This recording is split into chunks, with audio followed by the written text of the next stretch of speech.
এই যে মহতী জনসভা,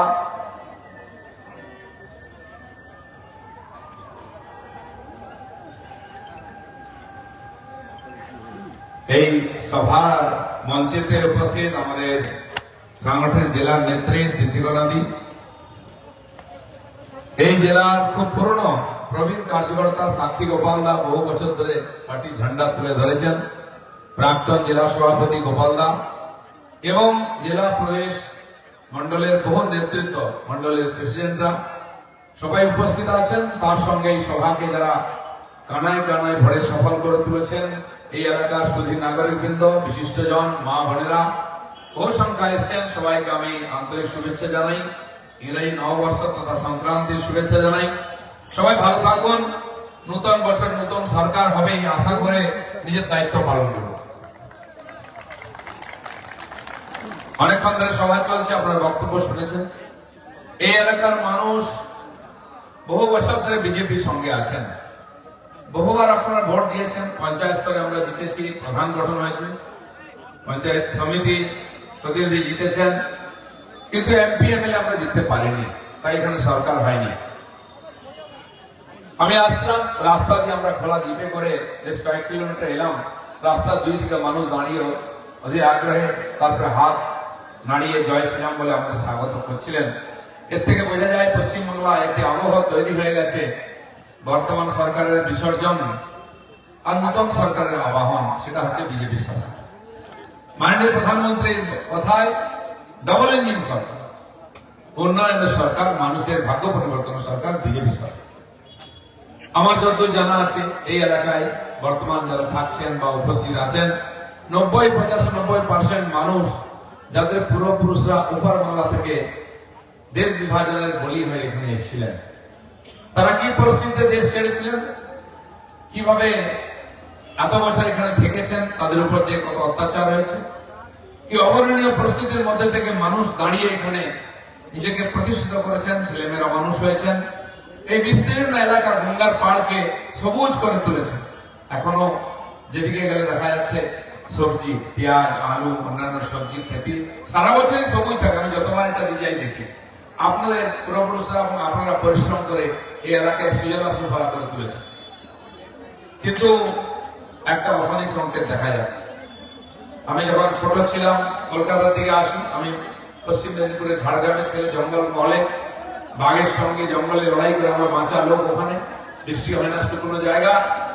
তো পূর্ববঙ্গ ছিল জল জঙ্গল, চারদিকে জলা শস্য শ্যামলা সুজলা সুফলা ভূমি, সেখান থেকে এসছেন আপনারা। তো গল্প শুনতাম, বয়স্করা বলতেন পুকুর ভরা মাছ ছিল, গোয়াল ভরা গরু ছিল, এইসব গল্প শুনেছি, সবাই বলতেন।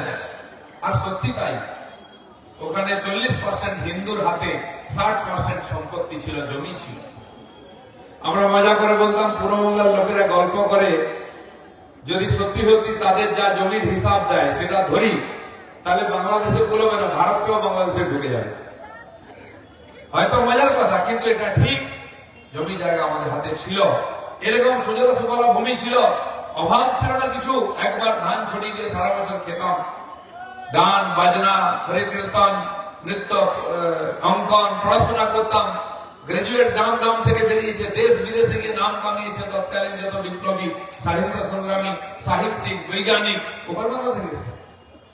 এখানে এখনো যাদের নাম নিয়ে আমরা, বিপ্লবী থেকে আরম্ভ করে আর জগদীশ বোস থেকে আচার্য প্রফুল্লচন্দ্র থেকে আরম্ভ করে, তাদের পূর্বপুরুষ রবীন্দ্রনাথ ঠাকুরের জন্ম বা তার পূর্বপুরুষরাও উপর বাংলা থেকে এসেছিলেন। প্রণব বাবুরও পূর্বপুরুষ ওখান থেকে এসেছিলেন। তারা যোগ্য ছিলেন, উদ্যমী ছিলেন, পরিশ্রমী ছিলেন, করে দেখিয়েছে। কিন্তু আজ তাদের ছেলে মেয়েরা কোথায় আছে, কি অবস্থায় এসছে? খালি দেশটা আজকে ভারত নাই, ওখানে ধর্মনিরপেক্ষতা নেই, গণতন্ত্র নাই। আর আমরা মুসলমান হতে পারিনি, লুঙ্গি পরে নামাজ পড়তে পারিনি, তাই রাতের অন্ধকারে বাড়িতে হেরিকেন চালিয়ে পালিয়ে এসছি, বাড়িতে রেডিও চালিয়ে পালিয়ে এসছি। জিজ্ঞেস করুন আপনার বাপ ঠাকুর দাদাকে, এটা সত্য কি মিথ্যা বলছে। অনেকে স্বীকার করেন, অনেকে করেন না। শুধু তাই নয়, অন্ধকারে চলে আসার সময় ছেলে পুলের হাত ধরে বাপ ঠাকুরদা ঠাকুমা যখন এসেছেন, বগলে একটা পুটলি নিয়ে যাই করে বর্ডারে বিডিআর ধরেছে। কি বলেছিল? অনেকদিন তো শাসার বাড়ি রইলেন, বাপের বাড়ি যাইতে আসেন, দিয়ে ঠাকুমার পুটলির থেকে টাকা পয়সা সোনা দানা, মায়ের ট্যাঙ্কের থেকে গলার চেন নিয়ে নিয়েছে। শুধু এটাই খাওয়া তো হয়নি, তারপরে বলেছে শাসার বাড়িতে অনেকদিন রইলেন, বাপের বাড়ি যাইতে আসেন, মাইয়া দিয়ে আসেন। যুবতী মেয়েকে নিয়ে আসলে হাত ধরে, সেই যে ট্রেনে নিয়ে গেল তার মুখ কোনদিন দেখিনি। কি মিথ্যা বলছি? বুকে হাত দিয়ে বলানো হয়েছিল। কিন্তু ভাববেন না যে সে দিনটা চলে গেছে। আমার সেই দিন আসছে। পশ্চিমবাংলায় দুর্গা পূজা করতে গেলে কোর্টের পারমিশন দিতে হয়, আমাদেরকে সভা করতে গেলে কোর্টের পারমিশন দিতে হয়। আপনি যোগ্যতায় জমি বাড়ি বিক্রি করে, গয়না বিক্রি করে ছেলে মেয়েকে পড়িয়েছেন, তাও চাকরি পয়সা দিয়ে কিনতে হয়। পরীক্ষা দিলে চাকরি হয় না, পয়সা দিলে চাকরি হয়। তারা এর দ্বারা বঞ্চিত হচ্ছে সাধারণ মানুষ। আপনি এখানে দোকান করে খাচ্ছেন, কালকে আপনার দোকান চলবে তার কোনো গ্যারান্টি নেই। অন্য কেউ দোকানে বসবে, আপনার জমি আপনি ভোগ করবেন, আপনার বাড়ি আপনি ভোগ করবেন, কোনো গ্যারান্টি নেই। 21 সালের নির্বাচনের পরে যারা আমাদের ভোট দিয়েছিলেন, যারা আমাদের পার্টির নেতা হিসেবে কাজ করেছিলেন, তাদের সঙ্গে তাই হয়েছে। দোকান বন্ধ করে দিয়েছে, বলে আজ থেকে এই দোকান তোর নয়, আমার। টিএমসির নেতা ভালো চালু দোকান 30 বছরের, তার সামনে গুন্ডি বসিয়ে দিয়েছে। টিএমসির নেতা এসে আজ পর্যন্ত আমাদের নেতার দোকান খুলতে দেওয়া হয় না। এটা কি বাংলাদেশ, নাকি পাকিস্তান, নাকি আফগানিস্তান? এই পরিস্থিতির মধ্যে আমরা থাকছি। তাই এখানে মমতা ব্যানার্জি যারা আমাদেরকে দাঁড়িয়েছে ওখান থেকে, তাদেরকে ডেকে নিয়ে এসে এখানে তাদের ভোটার লিস্টে নাম তুলে দিচ্ছেন, তাদেরকে ভোটার করছেন। কেন্দ্র সরকারের পাঠানো গরিব কল্যাণ যোজনার রেশন থেকে, আবাস যোজনার বাড়ি, শৌচালয় থেকে, গ্যাস থেকে আরম্ভ করে স্টাইপেন্ড, লোন সব ওরা পেয়ে যাচ্ছে। আবার এসে আপনার জমি দখল করে এখানে বসছে, আপনাকে চোখ দেখাচ্ছে আপনি অনেকগুলো ভোটার, আপনি ভোট দিতে পারবেন না। ওপার বাংলার অনুপ্রবেশকারীরা, মুসলমান রোহিঙ্গারা সেখানে ভোট দিচ্ছে। পাড়ায় পাড়ায়, খালের ধারে, নদীর ধারে, রাস্তার ধারে নতুন নতুন বস্তি বছরের তৈরি হয়ে যাচ্ছে। যে শুরু হলো, বহু জায়গায় তালামের দিয়ে চলে গেছিল, আঁকা ছিল, 2-3 মাস পরে আবার ফিরে আসছে। কারা কোথা থেকে? খালি পশ্চিমবঙ্গের নয়, এখানে 1-1.5 কোটির বেশি মানুষ আছে যারা অবৈধভাবে বাংলাদেশ থেকে ঢুকেছে, আসার অধিকার নেই, তাদের জন্য আমরা দেশ দিয়েছিলাম। এখান থেকে গিয়ে বিহার, উত্তরপ্রদেশ, পাঞ্জাব, হরিয়ানা, তামিলনাড়ু, কর্ণাটক, কাশ্মীর পর্যন্ত এই অনুপ্রবেশকারীরা ঝুপড়ি বানিয়ে বসেছে, বম বন্দুক নিয়ে দেশের বিরুদ্ধে আর চক্রান্ত করছে। বোমা বিস্ফোরণ হলো তাদের না, ধরা পড়বে সব। আর এখান থেকে মুর্শিদাবাদের থেকে ভোটার কার্ড বানিয়েছে, আধার কার্ড বানিয়েছে, রেশন কার্ড বানিয়েছে। গত বছর স্বাস্থ্য বিভাগ, খাদ্য বিভাগ 62 লক্ষ রেশন কার্ডকে ক্যান্সেল করেছে, যাদের কোনো ডকুমেন্ট ছিল না। টিএমসি নেতারা তাদেরকে বিক্রি করেছে রেশন কার্ড। 13 লক্ষ আধার কার্ড ক্যান্সেল হয়েছে। কেন না? সেই আধার কার্ডের পিছনে কোনো বৈধ ডকুমেন্ট ছিল না।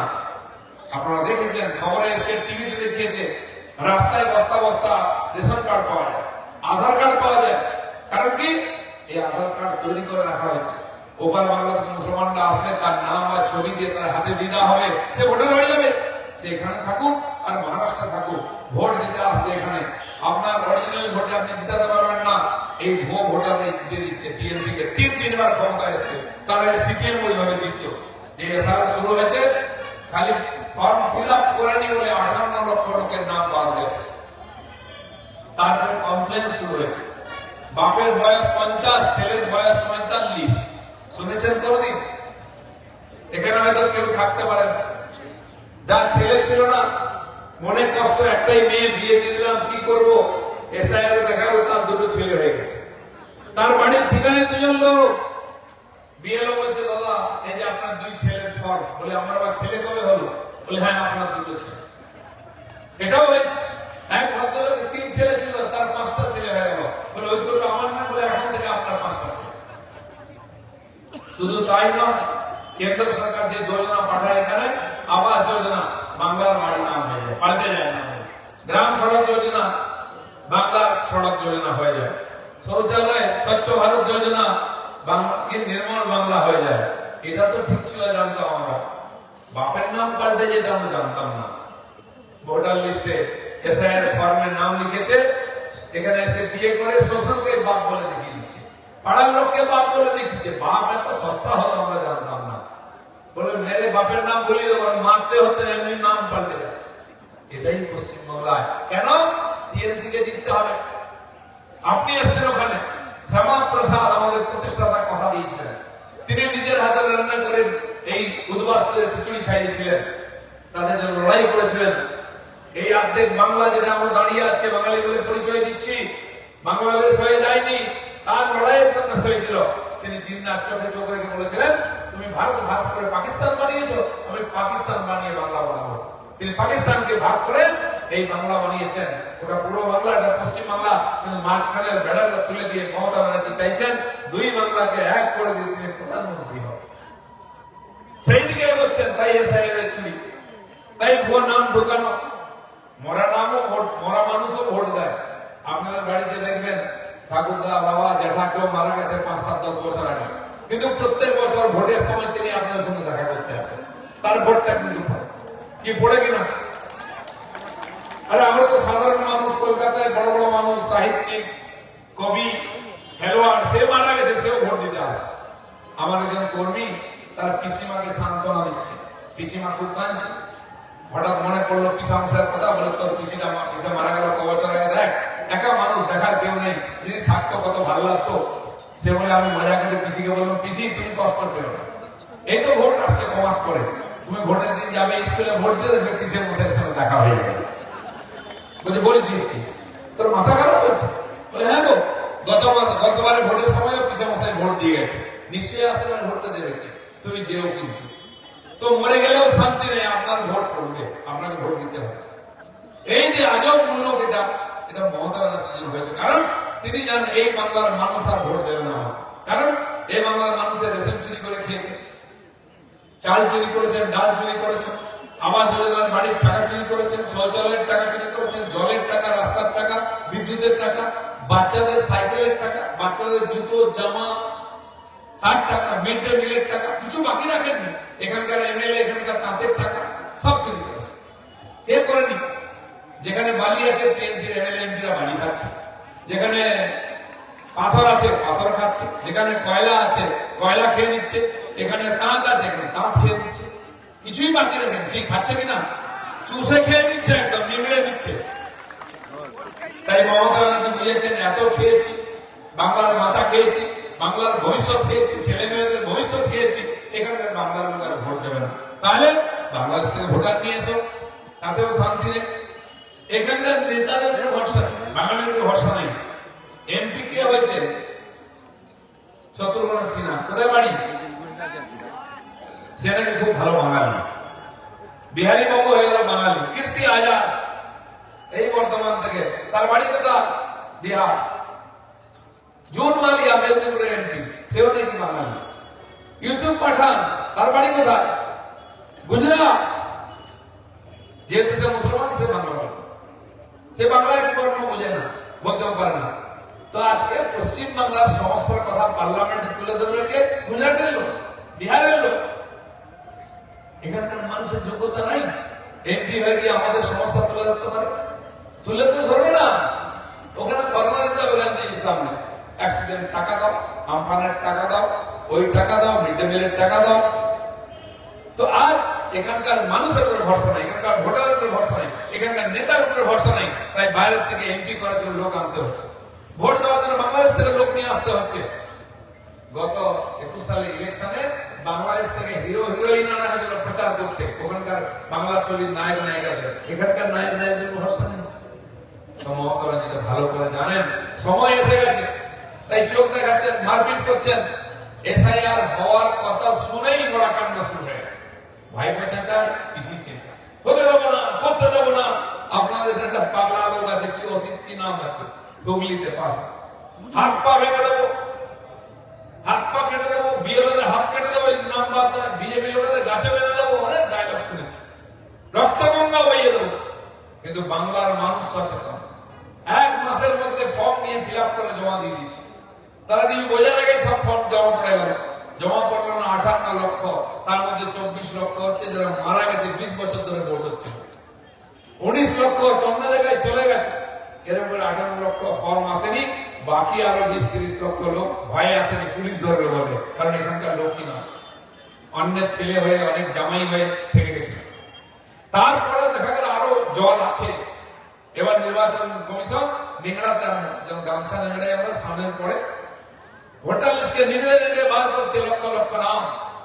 আমি বললাম বাপ 50 তো ছেলে 45। কমপ্লেন হয়েছে যে ভাই কাগজ নিয়েছে, ওটা তোমার বাপ কি তোমার চাচা দেখা যায়? আচ্ছা, তখনই গন্ডগোল, না চিঠি দেওয়া চলবে না, বলবে না। ওদের এমপি সেও ফর্মটা ঠিক মতো ফিল আপ করেনি, তাকে চিঠি দিয়ে লিখেছে যে তোমার তথ্য কোথায়, তোমার নাম তো 2006 সালে ছিল না, 2002 সালে তো নাম, তোমার পূর্বপুরুষ পদাও সেটা দেবেন না, সেখানে চোখ দেখানো। আমাদের এমপি কে ডেকেছে, সে কোন হরিদাস পাল, তাকে ডাকবেন না?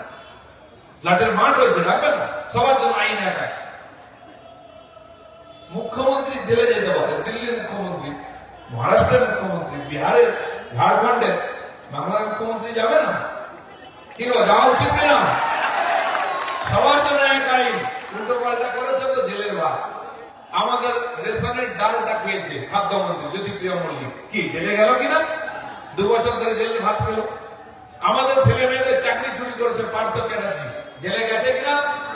জীবন সাহা গেছে কিনা? মানিক বাবু গেছে কিনা? তার আগে সুদীপ বাবু, আরো কিছু লোকের নাম আছে ওয়েটিং লিস্টে, হয় ভোটের আগে নাহলে ভোটের পরে জেল ধরতে যেতে। সুন্দর সুন্দর জেল বানিয়েছে ওনারা, এসি রুম করে রেখেছেন, জানেন ভবিষ্যৎ এখানে কাটে। তাই আমরা যে পরিস্থিতির মধ্যে এখানে আসছি, আমাদের ভবিষ্যৎ অন্ধকার, ছেলে মেয়েদের ভবিষ্যৎ অন্ধকার। কালকে এরকম পরিস্থিতি হবে, এই বাংলা বাংলাদেশ হবে। আপনার বাপ ঠাকুর দাদা যে পরিস্থিতিতে ছেলে মেয়ের হাত ধরে চলে এসেছিলেন, রিফিউজির টিকিট লাগিয়ে দিয়ে, আবার সেই পরিস্থিতির মধ্যে আমাদের পড়তে হবে। এই আমার সিপিএম গুলো আজ নিশ্চিন্ত হয়ে ঠাকুরের কৃপায় আর দেখতে পাওয়া যায় না। তারাই আমাদেরকে বোকা বানিয়েছিল, এখনো বলছে ফর্ম ফিল আপ করবেন না, এসআইআর করবেন না, কাগজ দেবেন না। আর যে রাম মন্দির করতে যাবো, বলছে রাম ওখানে জন্মেছিল, তার কি প্রমাণ আছে? বার্থ সার্টিফিকেট আছে, বাট তোর বাপের মায়ের সার্টিফিকেট নাই, তুই রামের সার্টিফিকেট পাবিস? হাজার হাজার বছর আগে রামচন্দ্র জন্মেছেন, আমাদের বিশ্বাস অযোধ্যায় জন্মেছেন, আর সেটাই শেষ কথা। আর সেটা করে দেখিয়েছি, তোদের বুকের উপরে রাম মন্দির করেছে, কাশিতে করেছে, মথুরাতেও হবে। আপনারা হরে কৃষ্ণ বলে ভগবানের দর্শন করবেন, সেদিন আসছে। তো এরাই আমাদের পূর্বপুরুষদেরকে বোকা বানিয়েছে। খালের ধারে জায়গায় ঝুপড়ির মধ্যে থেকেছে বাবা মারা, বড় সংসার, 4টা-5টা ছেলে মেয়ে, খাবার নাই, জল নাই, জামা কাপড় নেই, পড়াশোনা তো ছেড়ে দিন। এদের নিয়ে মিছিল করতো এই সিপিএম এর লোকেরা। কলকাতাতে যাচ্ছে কারা? বাস্তুহার। আসছে কারা? বাস্তুহার। এই ছিল স্লোগান। এখানে যারা বয়স্ক কেউ থাকে 70 বছর, জিজ্ঞেস করুন, তারাও ছোটবেলায় মিছিলে হেঁটেছেন, যাচ্ছে কারা? বাস্তুহারা, আসছে কারা? বাস্তুহারা। আরেকবার না সেই স্লোগান দিতে হয়, আবার না মিছিল করতে হয় বিহারে বা ঝাড়খণ্ডে গিয়ে, বাংলায় করা থাকবে না মিছিল, পালিয়ে যেতে হবে রাতের অন্ধকারে। সেই দিনের জন্য অপেক্ষা করছেন আপনারা। যদি বিজেপি না যেতে, 2026-এ সরকারের যদি পরিবর্তন না হয়, আমি ভবিষ্যৎবাণী করছি। আমার মনে আছে, আমাকে একজন আরএসএস এর পুরনো প্রচারক, তিনি গল্প করেছিলেন, তার বাবা মা তারা ঢাকায় থাকতেন, তার বাবা বড় উকিল ছিলেন, সেখানকার সম্পন্ন পরিবারের সঙ্গে সম্পর্ক ছিল। এ পাশে আসার পরে তিনি সব ছেড়ে সঙ্গে প্রচার হয়েছিল আরএসএস এর, যে হিন্দুত্ব, হিন্দু সমাজকে বাঁচাতে হবে।